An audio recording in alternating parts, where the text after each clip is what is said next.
Brooke, Satchwell, you're part of a new group called Do Something that's evolved out of Panet Ark. Tell us who they are. Well, Do Something is pretty much exactly what it sounds like it is. It's basically a middleman for people who want to get involved, who aren't sure quite, how to go about it, what's available in their area. It's a not-for-profit organisation that connects all the existing charities, and hopefully long-term we're looking to share infrastructure and resources too. So turning individuals into groups and having more power, is that the kind of thrust Exactly. of it? It doesn't all boil down to recycling. And one of your first campaigns is about bottled water. Tell us about that campaign. Bottled Water Alliance. Something very easy to do.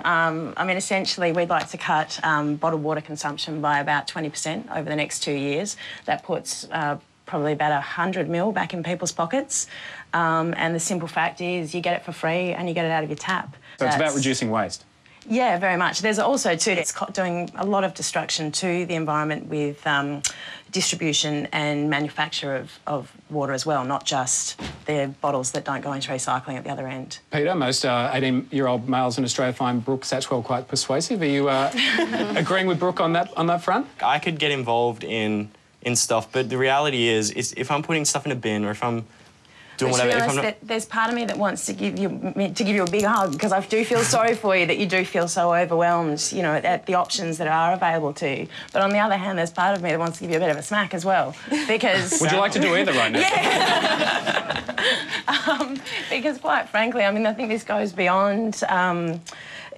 consumption, waste reduction. It's about what kind of world we as individuals want to live in. And, apathy is not a great place to be. That's not a very happy life. I know the kind of world I want to live in, and I know the kind of life I want to live. And I set about making choices that take me there. And I think there's a lot of power if every person's operating from that point of view. Peter, you want to respond to that? Yeah, definitely. I think, what you're saying is really valid, OK? But, the problem is with me, this is going to sound awful, but I've got priorities that are beyond.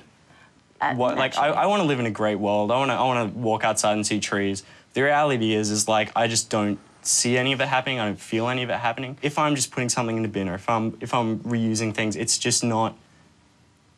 Or if I'm perhaps it's saving electricity, I don't see the result aside from the bill at the end. And that's cool for the bill, but quite frankly, I'm not seeing any more trees outside because of what I did that week.